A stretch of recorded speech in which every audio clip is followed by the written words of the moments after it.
Assalamualaikum warahmatullahi wabarakatuh. Di video ini akan menjelaskan materi mengenai peramalan dan perencanaan keuangan. Mata kuliah pengantar manajemen keuangan pertemuan minggu kelima. Materi pertama adalah mengenai definisi dari peramalan dan perencanaan keuangan. Yang sudah ada bukunya bisa langsung dibuka di halaman 44, bab 4. Jadi definisi dari sebelum kita membahas perencanaan keuangan, kita bahas dulu mengenai peramalan keuangan. Jadi secara definisi, peramalan keuangan adalah tindakan atau kegiatan yang dilakukan oleh perusahaan untuk memperkirakan kebutuhan dana pada masa yang akan datang. Seperti yang kita tahu bahwa setiap perusahaan itu kan biasanya setiap tahunnya dia inginnya mengalami peningkatan ya, bisa dari penerimaannya, pengeluarannya. Nah, di sini perusahaan itu akan memproyeksikan nih atau memprediksi kira-kira di tahun depan kebutuhan dana untuk untuk mengoperasionalkan perusahaan itu berapa, kira-kira butuh tambahan dana atau tidak gitu. Nah, di sini biasanya peramalan keuangan itu dilakukan untuk mengantisipasi terjadinya krisis keuangan pada suatu perusahaan, di mana krisis keuangan di dalam perusahaan itu terjadi ketika penerimaan kas itu lebih kecil dari pengeluaran kas, sehingga ketika penerimaannya lebih kecil dari pengeluaran berarti kan perusahaan logikanya tidak bisa menutupi pengeluaran tersebut kan ya, sehingga perusahaan itu butuh tambahan dana untuk memenuhi pengeluaran-pengeluaran ini gitu. Nah, di sini selanjutnya adalah ada definisi mengenai perencanaan keuangan, di mana perencanaan keuangan itu merupakan kumpulan dari peramalan keuangan. Yang mana perencanaan keuangan itu perlu beberapa ramalan nih. Ada ramalan produksi, ramalan penjualan, kemudian nanti pada akhirnya akan digunakan untuk meramalkan arus kas. Di mana ramalan arus kas inilah yang nantinya akan menjadi dasar dari perusahaan untuk menentukan berapa kebutuhan dana yang dibutuhkan oleh perusahaan di masa depan atau di masa yang akan datang gitu. Oke. Kemudian selanjutnya, nah di sini ada tahapan-tahapan dalam merencanakan perencanaan keuangan yang bisa dilakukan oleh perusahaan. Yang pertama adalah memproyeksikan pendapatan dari penjualan dan semua biaya selama periode perencanaan. Jadi diprediksi dulu nih berapa sih pendapatannya dari penjualan dan biaya-biaya yang terjadi, itu kira-kira labanya berapa, pendapatannya berapa. Kemudian yang kedua adalah memperkirakan pengeluaran investasi pada aktiva lancar dan aktiva tetap untuk mendukung penjualan yang diproyeksikan. Ya, karena memang investasi itu nantinya akan berpengaruh terhadap terhadap berapa sih kebutuhan dananya gitu. Semakin banyak investasi berarti mungkin kemampuan investasi dalam hal ini misalnya pembelian aset tetap, berarti kan perusahaan membutuhkan tambahan dana yang lebih banyak kan untuk melakukan investasi tersebut. Kemudian yang ketiga adalah menentukan jumlah dana yang dibutuhkan sepanjang periode yang direncanakan. Oke. Nah, selanjutnya adalah seperti yang tadi sudah disinggung bahwa peramalan dan perencanaan keuangan ini adalah menentukan berapa tambahan dana yang diperlukan oleh perusahaan di masa yang akan datang atau di masa depan atau misalnya di tahun depan gitu. Nah, di sini perusahaan itu memiliki dua cara untuk menentukan bagaimana perusahaan itu tahu gitu berapa sih kebutuhan dananya. Nah, di sini ada dua cara. Yang pertama menggunakan metode persentase penjualan, kemudian yang kedua adalah metode anggaran kas. Nanti kita akan bahas dulu satu-satu. Yang pertama kita akan bahas metode persentase penjualan. Ini di bukunya juga ada ya di halaman 44. Nah, untuk metode persentase penjualan, di sini ada 4 langkah yang perlu dilakukan oleh perusahaan untuk bisa menentukan kebutuhan dananya. Yang pertama adalah, ini kita masuk ke metode yang pertama dulu ya, metode persentase penjualan. Langkah pertama adalah mengubah setiap pos aktiva dan kewajiban yang berhubungan langsung dengan penjualan dalam bentuk persen. Jadi hampir mirip dengan waktu kita menghitung analisis common size, itu kan kita merubah neraca umum menjadi neraca dalam bentuk persentase dengan dasar yang berbeda. Nah, di sini kita nanti akan merubah nih pos-pos aktiva dan kewajiban atau utang yang berkaitan dengan penjualan, itu akan kita rubah dalam bentuk persen dengan dasarnya adalah penjualan di tahun yang berjalan. Kemudian setelah kita rubah dalam bentuk persen, ya langkah kedua adalah memproyeksikan aktiva dan kewajiban berdasarkan proyeksi penjualan di tahun yang akan kita prediksi gitu. Misalnya di tahun depan gitu. Berarti kita gunakan di langkah kedua itu kita gunakan penjualan di tahun depan. Proyeksi penjualan di tahun depan. Kemudian yang ketiga adalah proyeksikan tambahan laba ditahan dengan rumus proyeksi penjualan dikali proyeksi laba bersih dikali 1 minus proyeksi dividen. Ini nanti kita akan bahas lebih lanjut ya. Yang di tahap ketiga ini nanti kita akan bahas lebih lanjut rumus-rumusnya dan perhitungannya. Kemudian yang keempat adalah proyeksikan kebutuhan dana di masa yang akan datang. Ini pun juga sama. Nanti kita akan coba hitung dengan menggunakan Excel. Bagaimana cara menentukan atau menghitung berapa kebutuhan dana dengan menggunakan metode persentase penjualan.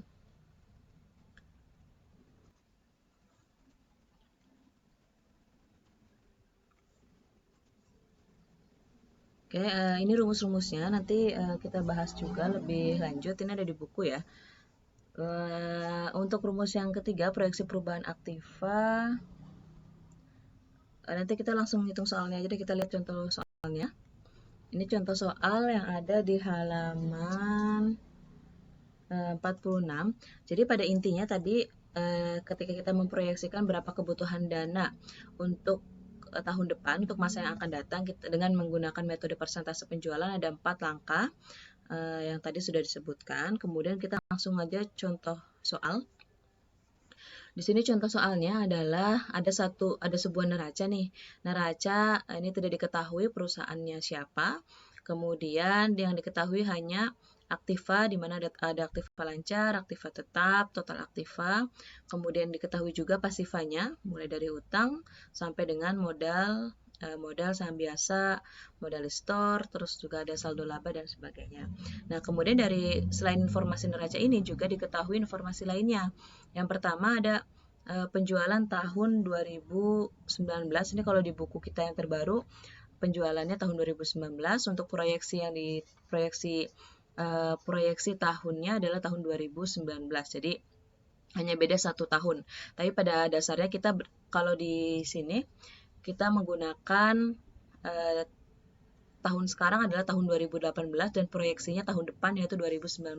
Sedangkan kalau yang di buku kita berada pada tahun 2019 dan proyeksi tahunnya adalah tahun 2020. Intinya sebenarnya angka-angkanya sama, jadi cuma beda tahunnya saja. Kemudian intinya penjualan tahun berjalan adalah 10 miliar dan proyeksi penjualan untuk tahun depan adalah 12 miliar. Untuk labanya adalah 5% dari penjualan. Jadi perusahaan itu memproyeksikan atau memprediksi bahwa laba yang dihasilkan dari penjualan yang terjadi adalah 5%. Jadi 5% dari penjualan itu labanya. Kemudian dividennya adalah 50% dari laba. Oke. Nah, sebelum kita masuk ke perhitungannya, ini saya jelaskan dulu sedikit ya.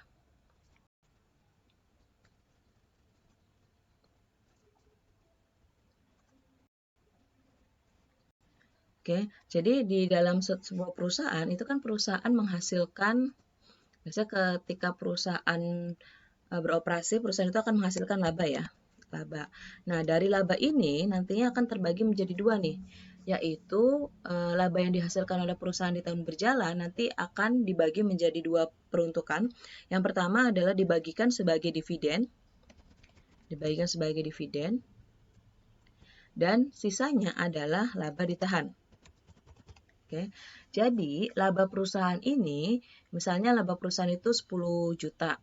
Nah, 10 juta itu nanti sebagian akan dibagikan sebagai dividen, sisanya laba yang tidak dibagikan sebagai dividen akan masuk ke dalam laba ditahan atau nanti akan menjadi saldo laba gitu.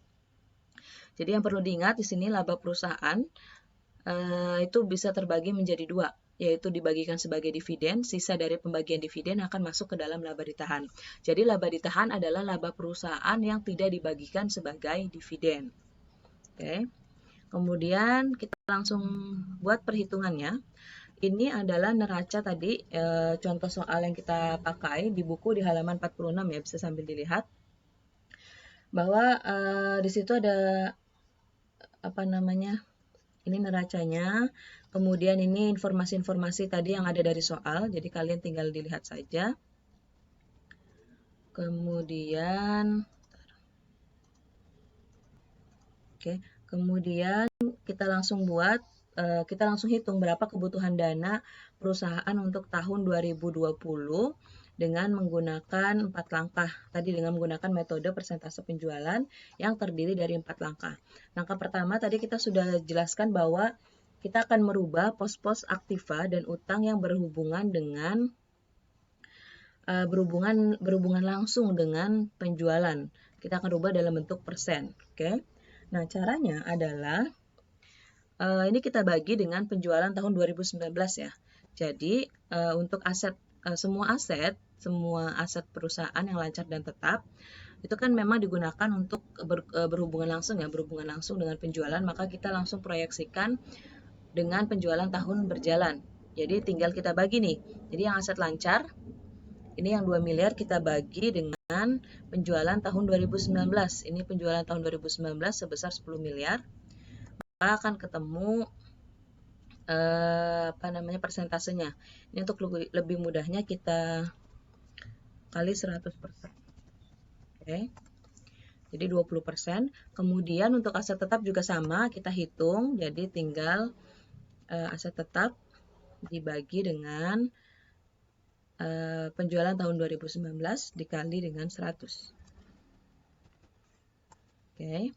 Kemudian untuk selanjutnya adalah utang. Ingat ya, yang perlu dirubah di langkah pertama hanya aset dan utang. Utang pun juga hanya utang-utang yang berkaitan langsung dengan penjualan saja, dan biasanya hanya utang lancar. Yaitu ada utang dagang dan beban yang harus dibayar. Utang dagang kita bagi dengan penjualan tahun berjalan, kemudian dikali 100 ya. Ini kita kalikan dengan 100. Kemudian yang beban yang harus dibayar juga sama. Kita bagi 10 miliar dikali dengan 100. Oke. Ini langkah pertama sudah selesai ya. Jadi untuk modal itu tidak dirubah karena kita hanya merubah persentasenya itu untuk aset dan utang yang berkaitan langsung dengan penjualan. Kemudian kita lanjut ke langkah kedua. Jadi di langkah kedua itu kan kita akan merubah atau memproyeksikan nilai nominal untuk setiap pos-pos yang sudah kita rubah di langkah pertama. Oke. Nah, bedanya kalau langkah satu tadi kita baginya yang aset dan utang ini kita bagi dengan penjualan tahun 2019. Kalau yang ini, yang langkah kedua adalah kita kalikan dengan tahun 2020. Oke, untuk tahun depannya gitu. Proyeksi penjualan tahun 2000 depan. Tahun 2020 atau tahun depan. Jadi jangan terbalik ya. Pokoknya kalau di langkah pertama kita hitung tahun 2019 dulu, tahun berjalan. Kemudian karena kita ingin menghitung neraca proyeksi tahun 2020, maka kita pengalinya adalah tahun 2020 juga. Oke. Nah, ini kita tinggal kalikan. Ini dikali dengan proyeksi tahun 2020. Oke. Dibagi 100 karena ini kan dia 20-nya dalam bentuk persen ya. Jadi kita bagi 100. Oke. Hasilnya adalah 2,4 miliar. Ini juga sama. Kita kali dengan 12 miliar bagi 100. Oke. Nah, untuk totalnya ini tinggal kita jumlahkan. Oke. Selanjutnya untuk utang dagang juga sama. Ini kita kali dengan 12 miliar kita bagi 100. Untuk beban yang harus dibayar juga sama. Kita kali dengan 12 miliar kita bagi 100. Oke, untuk yang wesel bayar karena kita tidak proyeksikan di tahun 2000 di langkah 1 tidak ada persentasenya, berarti ini kita tinggal pindahkan saja. Jadi dia tidak berubah nilainya. Oke, untuk total hutang kita total aja jumlahnya. Oke. Kemudian ini kita bold ya.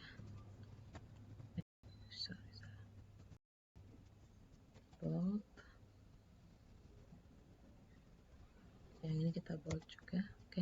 Kemudian untuk modal juga ini tidak berubah, saham biasa tidak berubah, untuk modal di store juga tidak berubah, dan untuk saldo laba juga tidak berubah.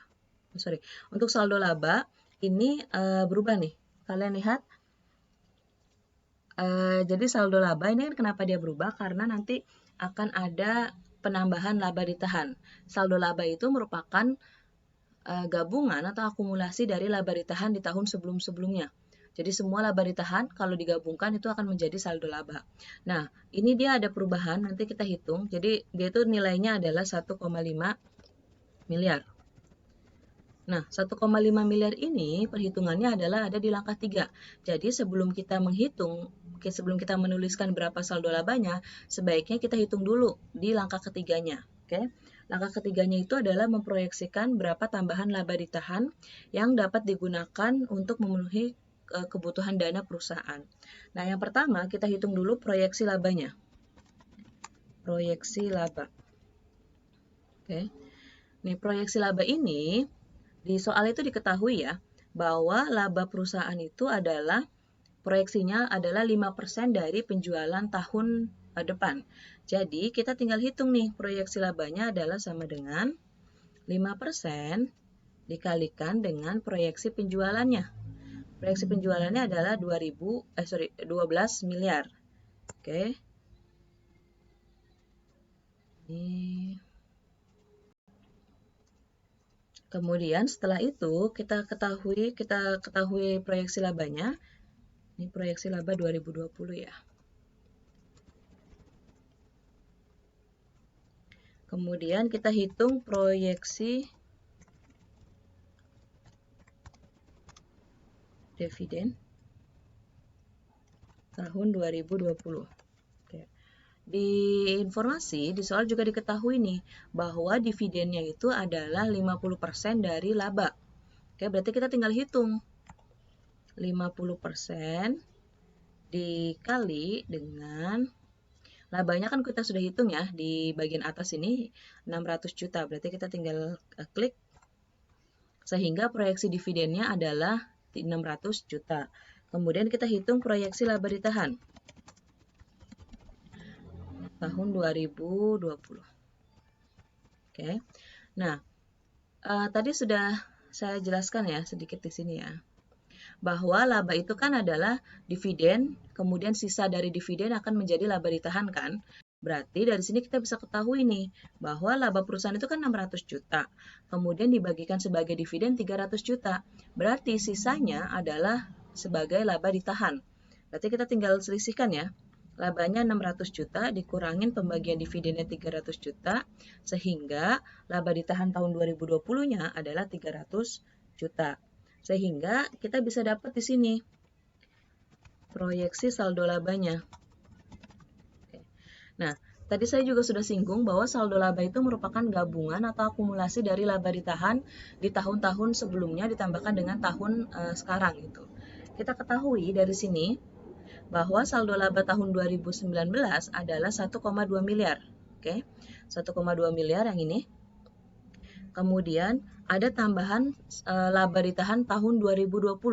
Kita tambahkan sehingga untuk proyeksi saldo laba tahun 2020-nya adalah 1,5 miliar. Berarti yang di sini saldo laba yang 1,5 miliar ini diperoleh dari sini. Oke. Berarti ini kita tinggal linkkan ya. Jadi yang saldo labanya sama dengan kita klik ini. Ya, 1,5 miliar. Sehingga total modalnya menjadi, kita tinggal jumlahkan, ya 1,8 miliar. Sehingga total pasifanya adalah utang ditambah dengan modal. Oke.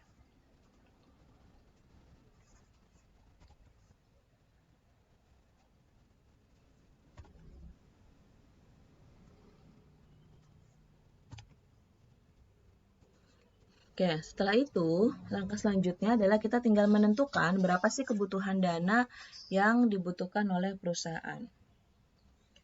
Rumusnya itu di buku di halaman 48 ada ya. Jadi proyeksi tambahan dana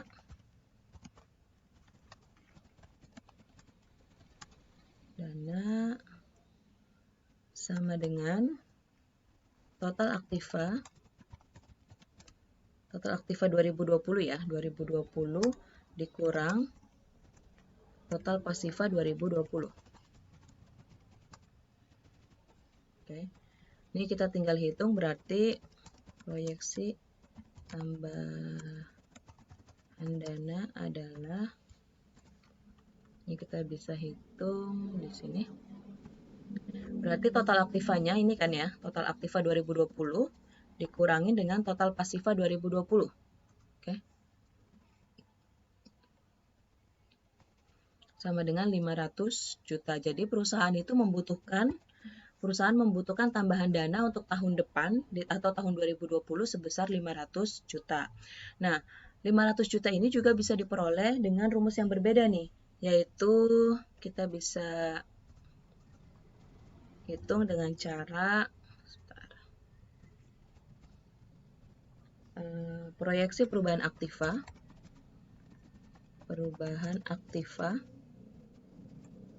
dikurang proyeksi perubahan kewajiban dikurang proyeksi perubahan modal. Oke. Jadi kita coba hitung ya. Sehingga tambahan dana sama dengan, ini kita bisa hitung, tadi kan proyeksi perubahan aktiva. Berarti proyeksi perubahan aktiva itu kita hitung selisihnya ya. Selisih antara aktiva tahun 2020 dengan 2019. Ini kita klik, dikurang dengan yang aktiva tahun 2019. Kemudian kita kurang dengan proyeksi perubahan kewajiban atau hutang. Ini kita tinggal pilih, kemudian dikurangi dengan total hutang tahun 2019, kemudian kita kurangi lagi dengan proyeksi perubahan modal, jadi 6,7 dikurang dengan 6 miliar. Oke, maka akan ketemu hasil, yang ini salah ya, ini kan kita kan total pasiva, ini saya salah klik, harusnya adalah yang ininya nih. Jadi total perubahan modal, bukan total perubahan pasiva. Total perubahan modalnya adalah 1,8 dikurang dengan 1,5, bukan yang 6,7 dan 6,7 miliar dan 6 miliar. Oke, enter, maka akan menghasilkan nilai yang sama gitu. Jadi bisa pakai dua cara. Boleh pakai yang atas ini, boleh pakai yang bawah. Dan ini kalian kalau bisa dihitung aja dua-duanya untuk memastikan bahwa perhitungan kalian benar gitu. Jadi nilainya 500 juta. Nah, ini 500 juta ini kalau kita tambahkan ke sini ke pasiva maka akan menjadi balance neracanya nih. Ini 6,7 miliar ditambah dengan 500 juta sama dengan 7,2 miliar. Karena kita harus sudah tahu ya bahwa di akuntansi itu memang ketika membuat sebuah neraca maka usahakan neraca tersebut harus balance angkanya. Tuh. Oke. Nah, untuk materi minggu ini, untuk materi minggu 5 itu sudah selesai. Nanti ini kan masih belum selesai bab 4, nanti akan dibahas di video berikutnya untuk materi minggu ke-6. Sekian pembahasan materi untuk minggu ini, kurang lebihnya mohon maaf. Wassalamualaikum warahmatullahi wabarakatuh.